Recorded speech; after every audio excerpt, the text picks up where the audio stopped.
pessoal, esse é o segundo vídeo do canal Truly I Tell You, o canal para quem busca a verdade, e hoje a gente vai falar da credibilidade da Bíblia. Muita gente até acredita em Deus, mas quando se trata da Bíblia, há controvérsias, né? E os motivos são vários, eu fiz aqui algumas anotações, e o primeiro desses é que a Bíblia está cheia de histórias fantásticas, como a de Jonas, que é engolido por um peixe e sobrevive, ou até mesmo a Arca de Noé.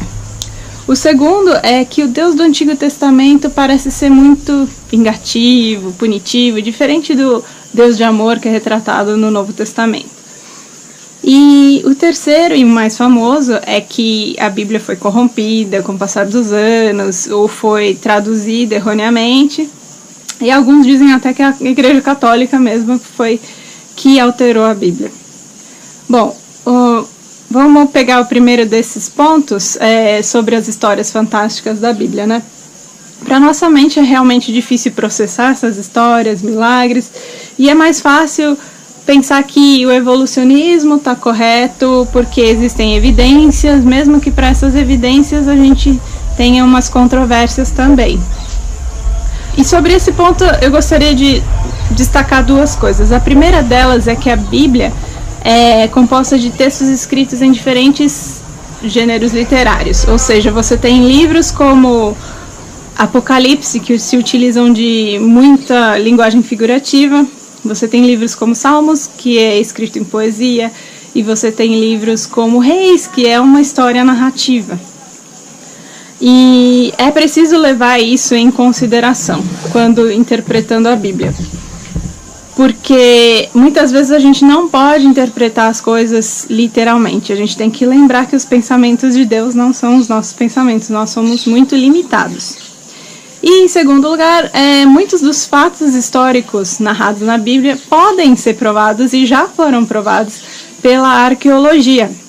O Museu Britânico, por exemplo, lá em Londres, ele tem vários desses achados. Ele tem uma pedra assíria com a imagem de judeus, então a gente consegue perceber que a história narrada é verdadeira.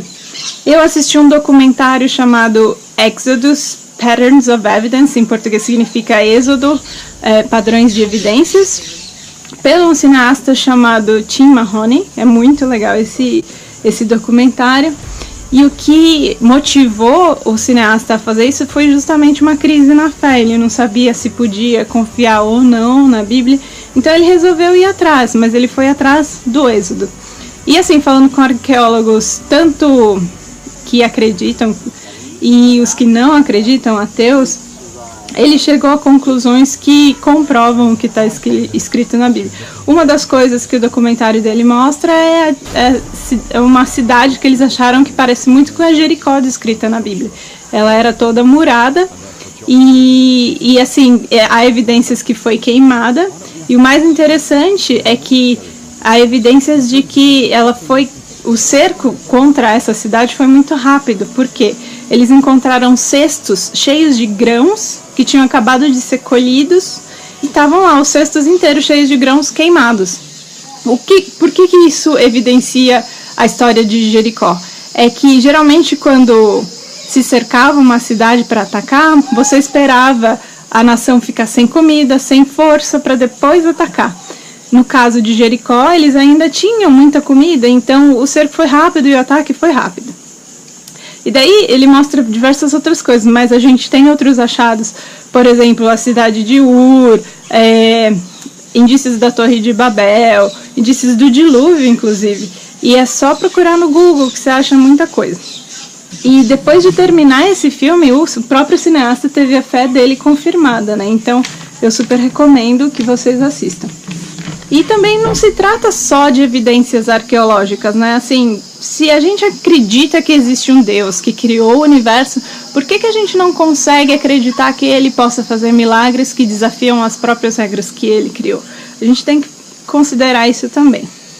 Agora, sobre o outro ponto que confunde as pessoas por que o Deus do Antigo Testamento parece ser tão diferente do Deus do Novo Testamento, né? E o que faz as pessoas acharem isso, na verdade, são as leis mosaicas, que pra gente parecem ser bem agressivas, machistas, intolerantes, né? Mas a gente tem que lembrar que aquele povo, o povo que recebeu essas leis, ele era praticamente bárbaro para as nossas condições de hoje. Eles estavam acostumados com uma cultura pagã de idolatria imoral e com trabalho escravo, né? E uma mudança muito brusca nesse meio de vida seria muito difícil de seguir. As leis de Moisés eram, na verdade, uma medida temporária de Deus até que Jesus viesse e estabelecesse uma nova aliança. Era uma maneira de refinar o povo de Deus para que eles refletissem o caráter de Deus para todas as outras nações. Esse foi o motivo de uma nação ser escolhida e também para manter a Bíblia, né, o que foi ensinado. Por exemplo, o povo naquela época matava escravos fugidos de outros lugares, né? E uma nova ordem era que, ao invés de matar esses escravos, eles fossem acolhidos. Isso foi uma melhora, não foi o fim da escravidão, eles viravam escravos de qualquer jeito, mas pelo menos não eram mortos, é uma melhora. E foi passo a passo, foi assim que Deus foi refinando o seu povo. Para quem está interessado em saber mais sobre as leis de Moisés e como elas são aplicadas hoje, qual é o significado das leis de Moisés, eu recomendo muito a leitura de um livro chamado Reading Moses, Seeing Jesus, de 3 autores, Seth D. Postel, Eitan Bar e Erez Soref, que são judeus messiânicos. O livro é muito interessante. E quando você entende como Deus atua, você percebe a coerência do Deus do Antigo Testamento com o Deus do Novo Testamento, né? Ele sempre foi um Deus de amor. Ele podia ter exterminado o homem assim que ele caiu, assim que nós pecamos. Mas não, ao invés disso, ele elaborou todo um plano de salvação para nos livrar da morte e para que a gente pudesse voltar para ele. A mesma coisa com o povo de Israel. Ele podia ter exterminado o povo dele, que é ingrato, que desobedeceu ele diversas vezes, se voltou para outros deuses, mas ao invés disso, ele sim exterminou uma parte, porque ele é um Deus justo e punição era necessária, mas ele manteve a nação sempre viva, porque ele fez uma aliança com esse povo. Precisamos entender que, ao mesmo tempo que Deus é amor, ele também é um Deus justo. E, é claro, não podia ficar de fora o argumento mais famoso, né, que a Bíblia foi corrompida, que foi traduzida erroneamente, não sei o quê. Então, vamos lá. Como é que a gente sabe se um texto antigo ele é leal ao texto original, já que a gente não tem mais as versões originais? Os historiadores, né, que mexem com papiros antigos e tal, eles têm uma metodologia que é comparar as cópias.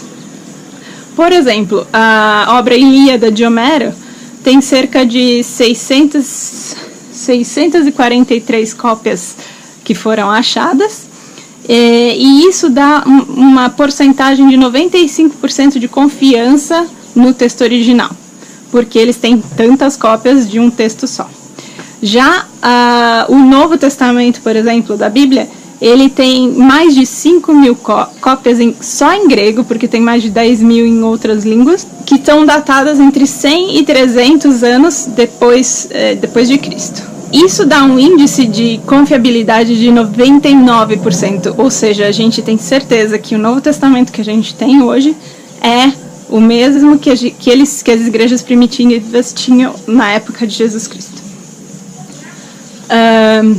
E quanto ao Antigo Testamento, a gente tem os manuscritos do Mar Morto, que foram achados em 1940.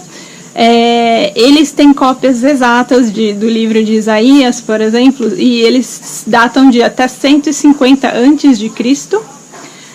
E além disso, a gente também tem os textos massotéricos, né, como o Codex Alepo, que data mais ou menos de 10 anos depois de Cristo. E, além disso tudo, a gente ainda tem a própria afirmação, a própria validação de Jesus Cristo em Mateus 5,18, quando ele diz: digo-lhes a verdade, enquanto existirem céus e terra, de forma alguma desaparecerá da lei a menor letra ou o menor traço, até que tudo se cumpra. E também, isso ele fala do Antigo Testamento. Do Novo Testamento, ele também valida quando ele fala para Lucas, em Lucas 10:16, aquele que lhes dá ouvidos está me dando ouvidos, aquele que os rejeita está me rejeitando, mas aquele que me rejeita está rejeitando aquele que me enviou. Só falta uma coisa, né? Também tem os livros apócrifos, os famosos livros apócrifos, os deuterocanônicos da Bíblia Católica, né? Bom, lá pelo século IV, já tinha muitos textos que estavam circulando nas igrejas, mas nem todos eram autênticos ou considerados inspirados por Deus, né? A igreja primitiva, então, resolveu fazer uma grande investigação para ver quais desses livros eram autênticos, comparando com as escrituras que eles já tinham do Antigo Testamento. E os evangelhos, né, de Marcos, Lucas, João e Mateus. Apenas os livros com evidência sólida de autenticidade foram inclusos na Bíblia. E os livros apócrifos, né, aceitos pelas igrejas católicas ortodoxas, não foram aceitos por essas igrejas como divinamente inspirados, mas por esses concílios das igrejas primitivas. Mas eles eram livros muito populares e considerados úteis, então foram mantidos. Ufa, é isso. Eu espero que esse vídeo tenha te dado um pouco mais de fundamento, né, sobre a Bíblia, para entender melhor como você pode confiar na palavra de Deus. Mas o mais importante que é preciso lembrar é que a Bíblia é um livro espiritual, é a palavra viva de Deus. E para você ter uma correta interpretação da palavra, é necessário que você a leia com o auxílio do Espírito Santo. É necessário pedir para Deus, orar e pedir para Deus que Ele te ajude e dê discernimento para entender a palavra. Deus é Espírito e é necessário que os seus adoradores o adorem em espírito e em verdade. João 4:24. E aqui eu termino esse vídeo, espero que tenham gostado. Até mais.